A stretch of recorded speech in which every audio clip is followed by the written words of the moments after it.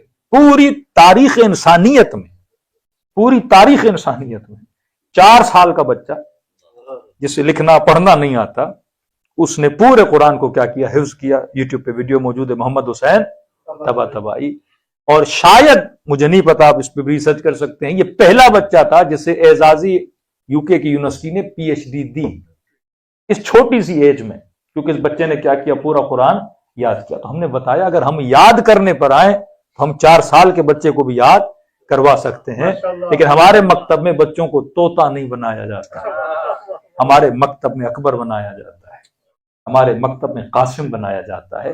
ہمارے یہاں روایات فہم القرآن کی ہیں، قرآن فہمی، جو بچہ پڑھے اس قرآن کو سمجھ کے پڑھے، نہ کہ صرف رٹ کے پڑھے۔ دوسرا ہمارے اس لیے نہیں ہے کیونکہ ہمارے یہاں تراویح نہیں ہے، کہ ان کے یہاں تراویح کا ایک سلسلہ ہوتا ہے تو پورے قرآن کو پڑھنا ہوتا ہے، اور الا ماشاء اللہ پہلے تو یہ اسپیڈ یوٹیوب نے بھی نہیں بنائی تھی۔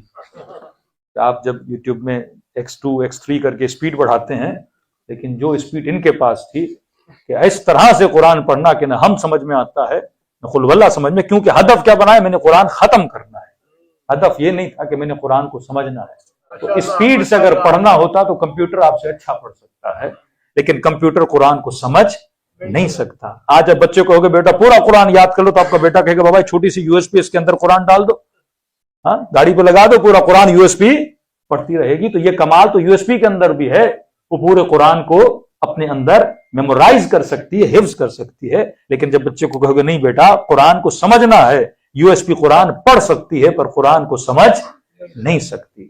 پڑھنے والے اور تھے جو مسلم کہلائے، سمجھنے والے اور تھے جو ابو ذر کہلائے۔ آج تک امت اسی میں اٹکی ہوئی ہے جناب، کیونکہ اس نے کلمہ پڑھا تھا لہٰذا وہ رسول کا صحابی بن گیا۔ ہم کہتے ہیں کلمہ پڑھا ابو سفیان نے تھا، بہت ساروں نے پڑھا تھا، لیکن اگر تم ابو سفیان اور سلمان کو ایک کر دو تو یہاں فہم کا مسئلہ ہے۔ جس نے قرآن کو سمجھا وہ کبھی ایمان کے 10ویں درجے پر آیا، کبھی 8ویں درجے پر آیا، کبھی 7ویں درجے پر آیا۔ تو اہل بیت لوگوں کے برین پہ کام کرتے تھے، اہل بیت دماغ بناتے تھے، اہل بیت انسان کے سافٹ ویئر کو کیا کرتے تھے، اپ ڈیٹ کرتے تھے۔ تو آج جنگ بھی یہی ہے، رہبر معظم کہتے ہیں یہ ہارڈ وار ہے یا سافٹ وار ہے، فرمایا لیکن جنگ سخت سے زیادہ اہم جنگ نرم ہے۔ آج ذہنوں کو برین واش کیا جاتا ہے۔ فرمایا پہلے غلامی یہ تھی کہ ہاتھوں میں رسیاں باندھو، آج وہ غلامی کا زمانہ نہیں ہے، یہ ماڈرن سلیوری کا زمانہ ہے۔ تمہارے بچوں کے ذہنوں کو غلام بنایا جائے گا، تمہاری نسلوں کے برین کو واش کر دیا جائے گا۔ اور آج ایسے برین واش آپ کئی ضد انقلاب دیکھتے ہیں، کیونکہ ذہن کیا ہو چکے ہیں، واش ہو چکے ہیں۔ اب یہ پرواہ نہیں 150 لوگ مر رہے ہیں، 60,000 لوگ مر رہے ہیں، 1,500 لوگ مر رہے ہیں، ایک اناد نفرت انسان کے وجود میں پیدا کر دی جاتی ہے۔ تو فرمایا فرق مسلم اور فرق مومن یہی ہے کہ مومن آئیڈیالوجی کے ساتھ زندگی جیتا ہے، اور فرمایا اس کا زندہ رہنا باعث ایمان ہے، اس کی زندگی باعث نور ہے، یہ جہاں بیٹھتا ہے نور کی محفل بناتا رہتا ہے۔ اور دوسرا وہ ہے جو صرف رٹے والا مسلمان ہے۔ کربلا میں آئیے 2 طرح کے مسلمان ملیں گے۔ اپنے بچوں کو بتائیے کہ شمر نے 16-17 سے زیادہ حج کیے ہوئے ہیں، اپنے بچوں کو بتائیے ابن سعد بہترین قاری قرآن تھا، بہترین نمازی تھا، ابن سعد بہترین پیش امام تھا۔ اپنے بچوں کو بتائیے ابن ملجم جس نے امیر المؤمنین کے سر پہ ضربت لگائی۔ اہل فارس نے جب خط لکھا عمر ہم نے قرآن سیکھنا ہے، کوئی قاری قرآن بھیجو، تو عمر نے سب سے پہلا جو قاری قرآن بھیجا تھا وہ ابن ملجم تھا، اور سفارشن خط لکھ کر بھیجا کہ ایسا قاری قرآن بھیج رہا ہوں جو بہترین قاری قرآن ہے، اس کو اچھے سے اچھا گھر بھی دینا، اچھے سے اچھی تنخواہ دینا۔ آواز اتنی اچھی ابن ملجم کی، جب قرآن پڑھتا لوگ گلیوں میں کھڑے ہو جاتے، رقت اتنی، سوز اتنا اس کی آواز میں تھا، لیکن یہی قاری قرآن کس کا قاتل بنا؟ امیر المومنین کا قاتل بنا۔ آؤ کربلا میں شمر بھی بہترین مؤذن ہے، اذان دینے والا تھا۔ لشکر یزید میں نماز ہوتی تھی پراپر۔ شب عاشور غسل شہادت کیا ان سب لعینوں نے کہ اگر مر گئے تو شہید کہلائیں گے، اگر حسین کو شہید کر دیا تو غازی کہلائیں گے۔ امام حسین کے لشکر میں پانی نہیں ہے، وہ تیمم سے غسل شہادت کر رہے ہیں، یہ پانی سے غسل کر رہے ہیں، یہ قرآن کے قاری تھے، یہ تالی قرآن تھے، یہ حاجی تھے، یہ سب کچھ کرنے والے تھے، لیکن ایک فرق تھا، یہ صرف ذکر کرنا جانتے تھے، فکر نہیں تھی ان کے وجود میں۔ اپنے بچے کو بولیے میرے لال ایک سورہ ہے لا فاتحۃ، اگر نماز لا صلاۃ الا بفاتحۃ الکتاب، فرمایا نماز نہیں ہوتی اگر نماز میں سورہ حمد نہ ہو۔ آج ہر مسلمان سورہ حمد پڑھنا واجب ہے، یاسین واجب نہیں، قل هو اللہ واجب نہیں، لیکن حمد کیا ہے؟ واجب ہے۔ اور کیوں واجب ہے تفصیل میں کل آؤں گا، لیکن اس سورہ حمد میں ایک دعا ہے، تو دعا یہ ہے اہدنا الصراط المستقیم، اے خدا مجھے سیدھے راستے پہ۔ 5 منٹ کے لیے سوچو، شمر بھی جب نماز پڑھتا تھا تو یہ دعا کرتا تھا کہ نہیں؟ ابن سعد بھی جب نماز پڑھتا تھا تو دعا کرتا تھا کہ نہیں؟ اہدنا الصراط المستقیم، اے خدا مجھے سیدھے راستے پہ چلا۔ اور ایک خیمہ ہے جس کے اندر حر ہے، وہ بھی نماز پڑھ رہا ہے، دعا کر رہا ہے اہدنا الصراط آج شب قدر ہے نا، دعا کی رات ہے، دونوں دعا کر رہے ہیں اے خدا مجھے سیدھے راستے۔ اپنے آپ سے پوچھئے، خدا سے پوچھئے، پروردگارہ شمر نے کہا مجھے سیدھے راستے پہ چلا، دعا کی، حر نے کہا مجھے سیدھے راستے پہ چلا، دعا کی، پروردگارہ ایک دعا کرنے کے بعد ناصر حسین بنا، دوسرا دعا کرنے کے بعد قاتل حسین بنا۔ دعا تو تجھ سے دونوں کر رہے تھے، اور دعا کس سے؟ اہدنا الصراط المستقیم، اہدنا اے خدا مجھے ہدایت دے، ہمیں ہدایت دے کہ میں کس پہ چلوں؟ سیدھے راستے پہ چلوں۔ آج ہر مسلمان 17 رکعت نماز پڑھتا ہے تو کم از کم 10 مرتبہ تو کہتا ہے نا اہدنا الصراط المستقیم، دعا اللہ سے کر رہا ہے خدا مجھے سیدھے راستے پہ چلا۔ سوال تو خدا سے بنتا، خدا دعا دونوں نے کی تھی، ایک قاتل بنا ایک ناصر بنا، قبولیت کی منزل کیا ہے؟ دعا دونوں کر رہے ہیں، ایک دعا کرنے کے بعد حسین کا سر قلم کر رہا ہے، دوسرا دعا کرنے کے بعد اپنی جان حسین کے لیے قربان کر رہا ہے، اللہ کی آواز آئے گی ہاں دونوں دعا کر رہے تھے پر ایک فرق تھا، پروردگارہ فرق کیا تھا؟ اللہ کی آواز آئے گی ہاں شمر بھی دعا کر رہا تھا، حر بھی دعا کر رہا تھا، فرق یہ تھا کہ شمر صرف ذکر کر رہا تھا اور ذکر بھی کر رہا تھا ساتھ میں فکر بھی کر رہا تھا۔ تو جب تک ذکر کے ساتھ فکر نہ ہو، آغا قراتی کہتے ہیں کہاں یا علی کہنا اور کہاں علی کے ساتھ رہنا۔ یا علی کہنا آسان ہے، لیکن علی کے ساتھ رہ کے علی جیسی زندگی گزارنا مشکل ہے۔ وہ امیر المومنین کوفے کے منبر پر آئے کہ یا اشباہ الرجال کر رجال، اے نا مردوں جو مرد نما ہو۔ اتنی بد دعا امیر المومنین نے کبھی نہیں دی، کہا جو مردوں جیسے ہو پر نا مرد ہو، اشباہ الرجال، میں مرد وہ نہیں جس کی شکل مرد جیسی ہو، مرد وہ ہے جس کے وجود میں شجاعت پائی جائے، مرد استقامت کی نشانی ہوتا ہے، مرد وہ نہیں جو میدان کو چھوڑ کے چلا جائے، مرد وہ ہے جو راہ خدا میں ڈٹ کے مقابلہ کرتا ہوا نظر آ جائے۔ کہتے ہیں امیر المومنین نے خواب میں رسول خدا کو دیکھا، فرمایا یا رسول اللہ میں لوگوں سے تنگ آ چکا ہوں، علی سمجھاتے ہیں کوئی سمجھنے کے لیے تیار نہیں، جنگ کے لیے بلاتا ہوں ان کی نسلوں کا سوچ رہا ہوں، اور واللہ اس زمانے میں اگر علی کا ساتھ دیتے آج کے زمانے میں مسلمان ان رذالتوں میں، خباثتوں میں، ضلالتوں میں، بدبختیوں میں نہ ہوتے، کیونکہ علی امیر المومنین کا ساتھ نہیں دیا، داخلی جنگوں میں امیر المومنین کا ساتھ نہیں دیا۔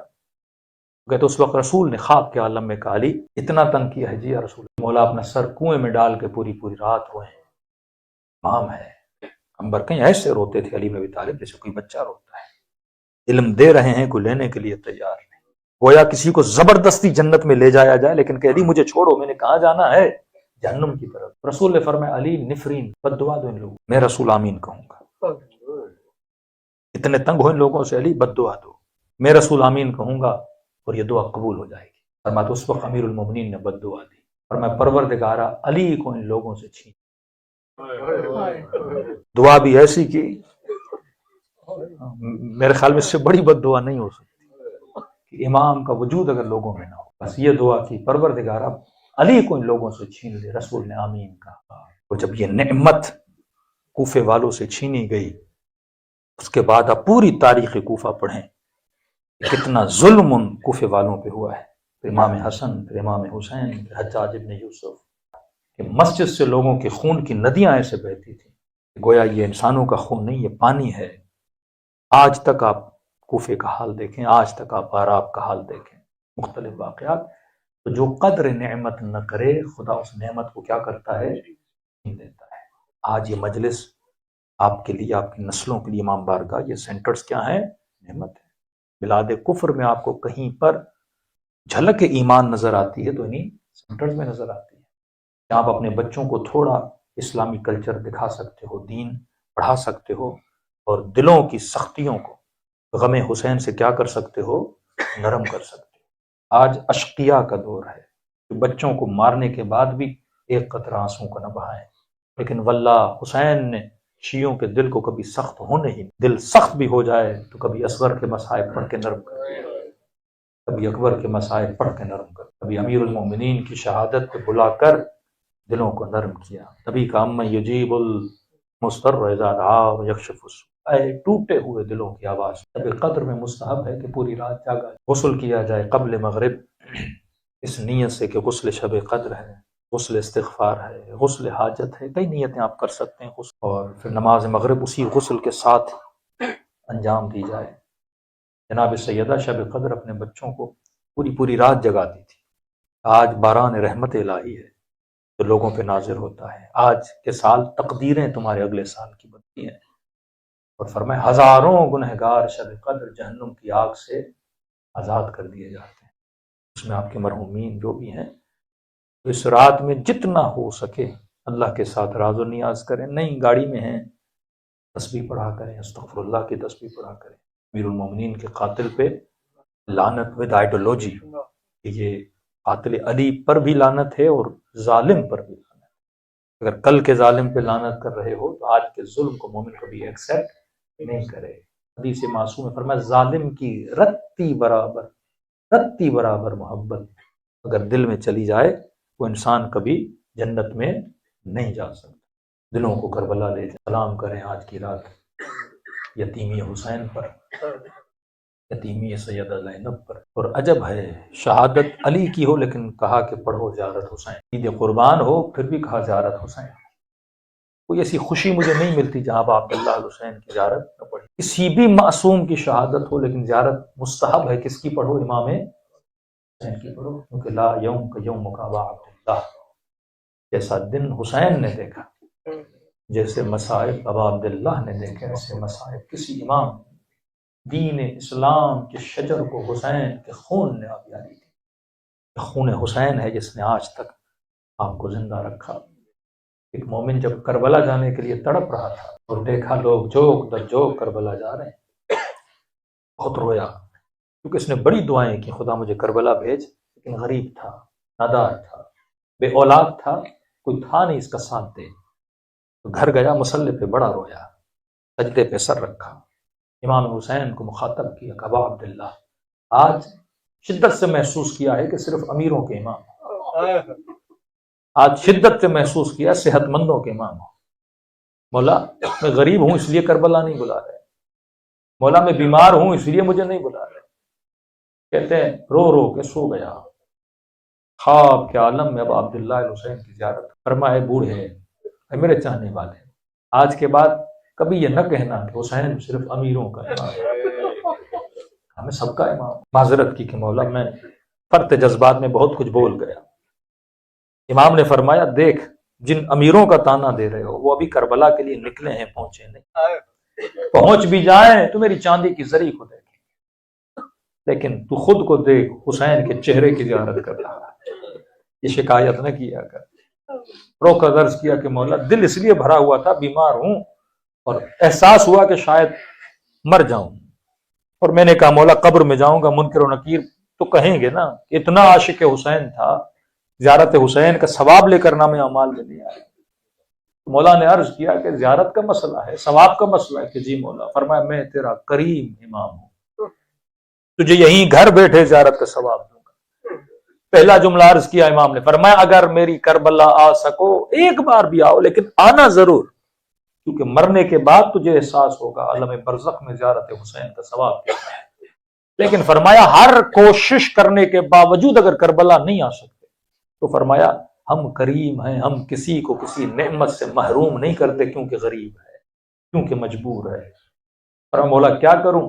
فرمایا گھر بیٹھے ثواب دیں گے۔ مولا کیسے؟ فرمایا مجھ حسین کو جب بھی تیرا دل تڑپے اور یہ نیت ہو کہ اب عبداللہ کی زیارت ہو اور میں مجھ حسین کو خلوص سے دل سے ایک بار سلام کیا کہے گا ہم کہیں گے ملائکوں کو کہ لکھے تیرے نام اعمال میں تو نے ثواب حسین کمایا.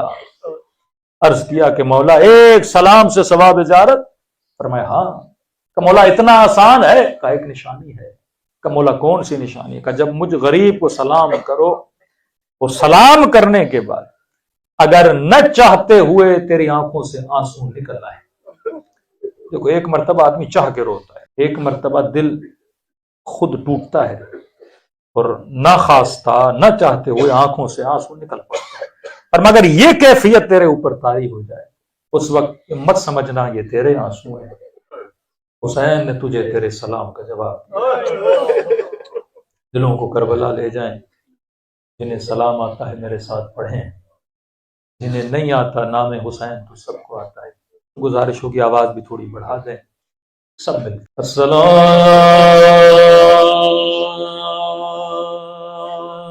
علی الحسین وعلی علی ابن الحسین وعلی اولاد الحسین وعلی اصحاب سب مل کے السلام علی حسین وعلی علی ابن الحسین وعلی اولاد وعلی اصحاب بلند آواز سے السلام علی وعلی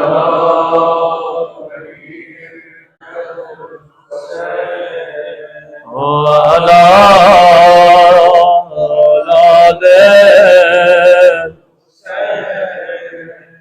وعلی